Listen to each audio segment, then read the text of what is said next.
Imagine this chat. Hey, IKR, that party last night was lit AF no cap. It was giving major main character energy low-key.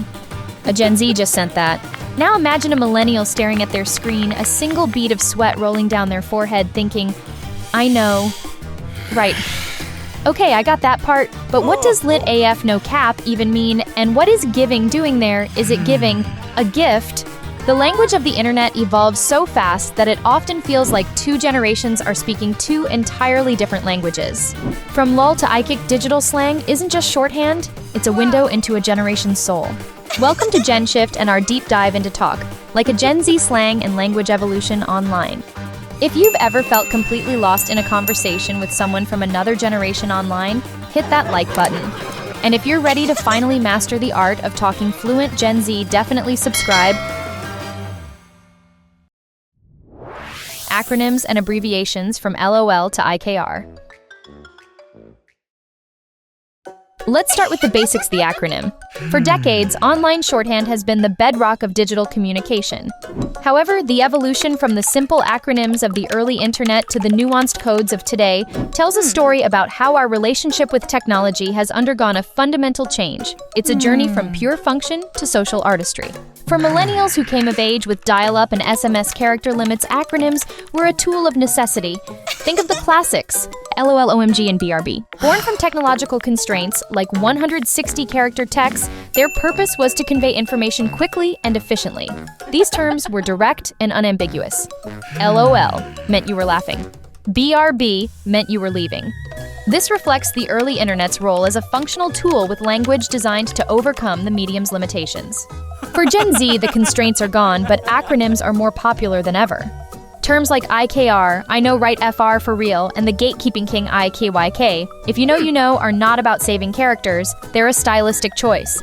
Their function is primarily social. IKR builds rapport and creates a shared perspective. iykyk is the ultimate in-group signifier using exclusivity as a tool for social bonding. This shift mirrors the internet's evolution from a functional utility to a social space. For Gen Z digital natives, the internet is a place they inhabit. Language here isn't just for data, it's for performing identity and building community. This marks a profound shift from instrumental to identity performative communication. Imagine a classic generational text exchange. A millennial sends their Gen Z friend a funny meme. The millennial, a veteran of AIM, replies with a simple, effective LOL. The Gen Z friend, wanting to affirm the shared humor and their connection, texts back, IKR no cap. The millennial stares at the screen baffled. What's an iykyk? And why are they talking about hats? Is this a new meme I missed? The LOL was a simple reaction.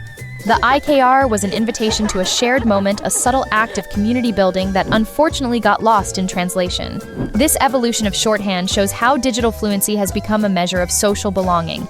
Knowing the right acronym isn't just about efficiency anymore, it's about signaling that you are part of the in-group, that you understand the unspoken rules of the digital space.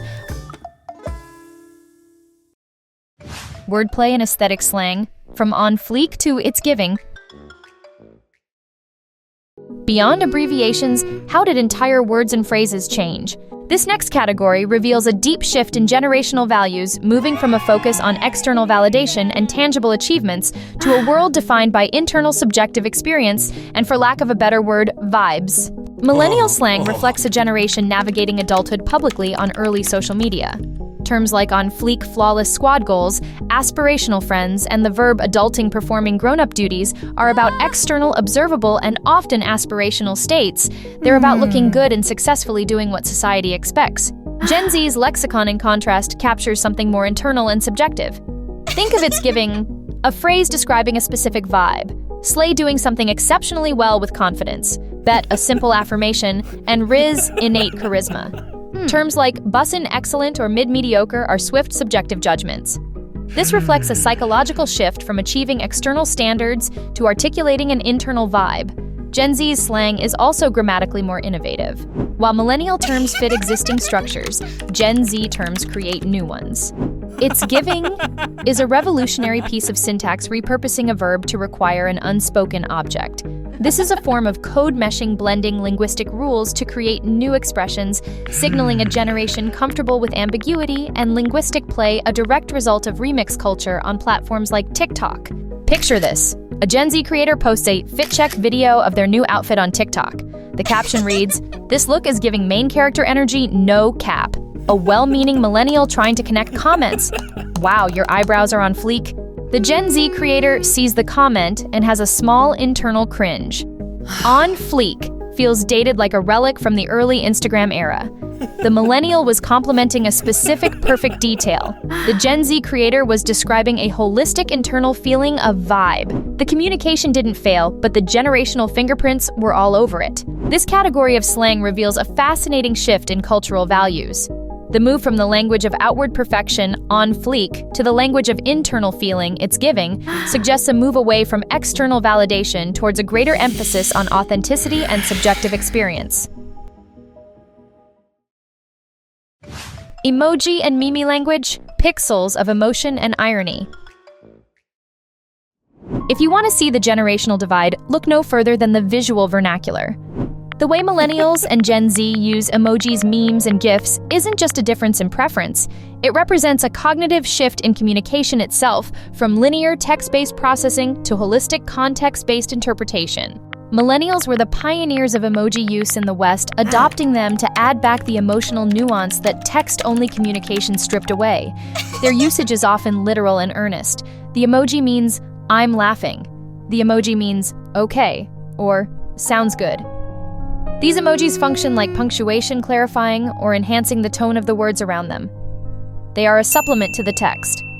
For Gen Z, emojis are not a supplement. They are a language system in themselves, rich with irony and layers of meaning that require cultural fluency to decode. The once ubiquitous is now considered cringeworthy or outdated. The new symbol for peak hilarity is the emoji, as in "I'm dead." The is now seen as passive-aggressive or dismissive. The can be deployed sarcastically to soften a no. Our research from the University of Illinois confirms this isn't just fluff.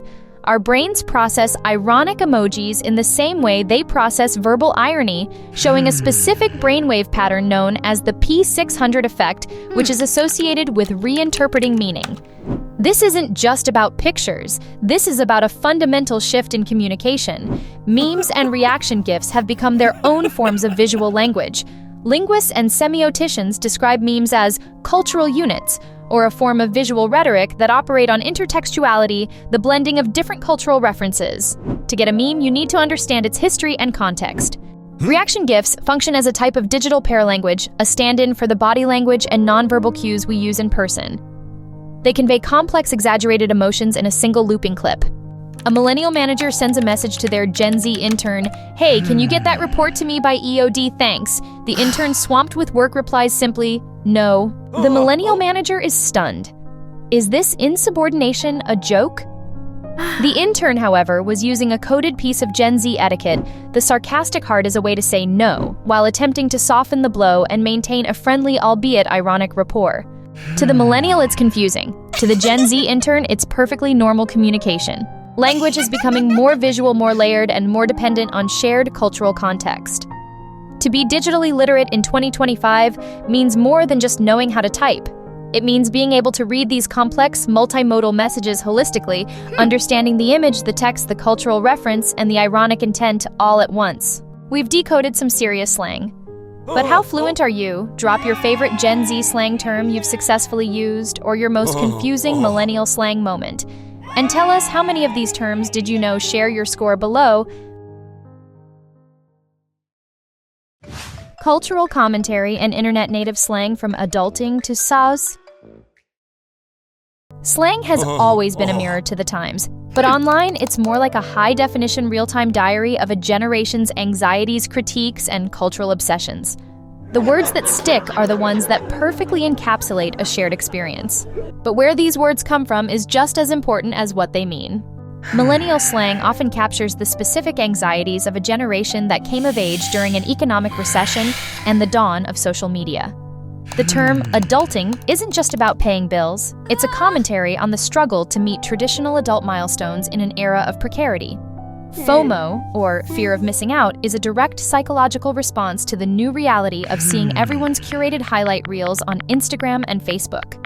Even a term like basic, used to critique mainstream tastes, reveals a generation grappling with identity in a newly hyper-commercialized world.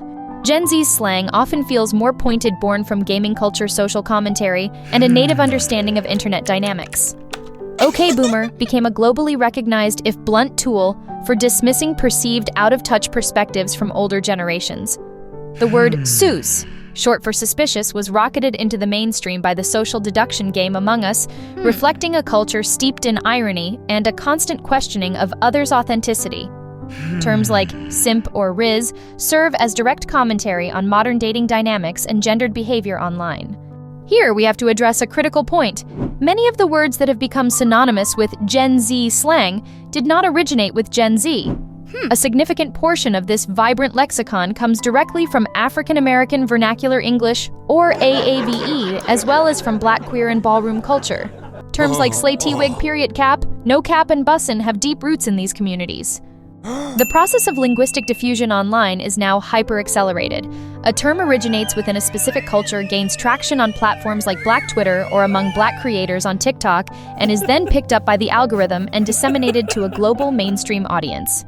This often strips the words of their original cultural context and nuance, a process that some sociolinguists see as a form of cultural commodification. This creates a fascinating tension. Gen Z is widely seen as a generation deeply committed to social justice and inclusivity, yet the very mechanics of their favorite platforms can encourage participation in appropriative linguistic trends. A millennial parent is trying to understand their Gen Z kid, so the parent says, "I'm trying to get this right.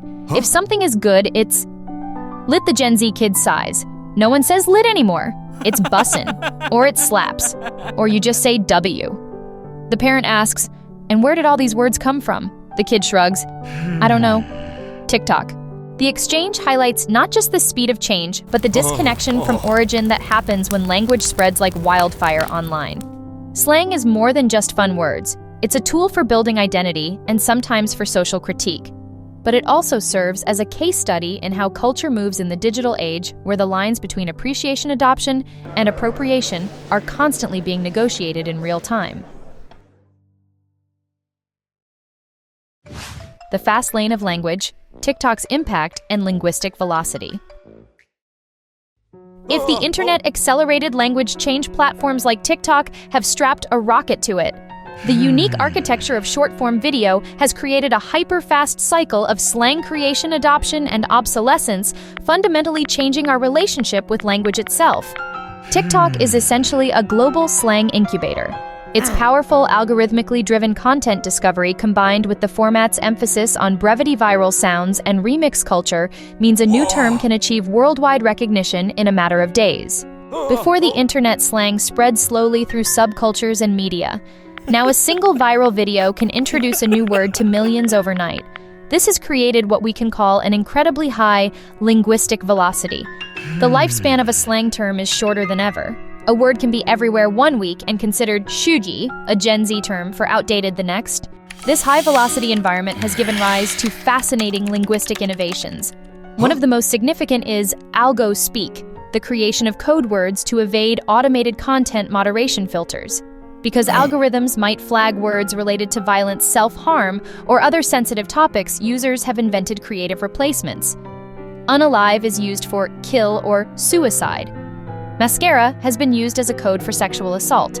This is a modern form of euphemism driven not by social taboo, but by direct creative adaptation to a technological environment. But the broader implication of this speed is a shift toward what could be called disposable language. The hyper-fast trend cycle on TikTok means slang terms are often treated like fast fashion, used intensely for a brief period for social capital, and then quickly discarded. The term brain rot is a perfect self-aware piece of Gen Z commentary on this very phenomenon of being saturated with ephemeral, low-value online content. A millennial determined to stay current finally learns what "it's giving" means. They proudly use it in a group chat with their younger colleagues. A week later, they see a TikTok video mocking people who still say "it's giving." Because the new cool phrase is now aura farming. The millennial feels a sense of linguistic whiplash. The constant pressure to keep up, fueled by TikTok's trend machine, makes fluency a moving target. The fear of being outdated is a very real digital anxiety. TikTok is not just changing what words we use, it's changing our fundamental relationship with language's permanence. In an environment where words are disposable, meaning itself can become more fluid and less stable. This raises profound questions about communication, cultural memory, and what it means to be literate in an age of constant accelerating change.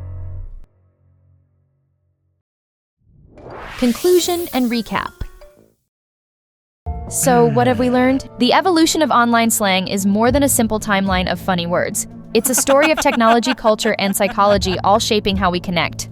We've seen acronyms shift from tools of necessity like LOL to badges of social inclusion like iykyk.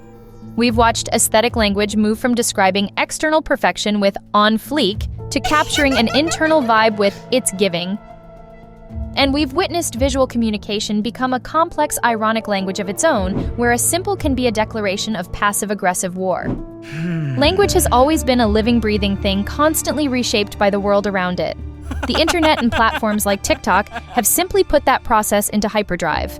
Every generation leaves its linguistic fingerprint online, and from adulting to no cap. These words are artifacts of their time, reflecting shared anxieties, humor, and worldviews. Ultimately, understanding each other's slang isn't just about staying relevant or avoiding a cringe moment. It's about connection. It's about looking past the words to understand the person behind the screen. It's about recognizing that beneath the no cap and the adulting lies a shared, very human desire to be seen, to belong, and to be understood. So go ahead, try out a new word. You might just make a new friend. What's your favorite slang term, or the one you use the most? Is there a word we missed that you think defines your generation? Share it in the comments below. And if this episode helped you understand your Gen Z friends or your millennial parents a little better, hit that like button and subscribe to GenShift. Don't get left behind in the linguistic fast lane.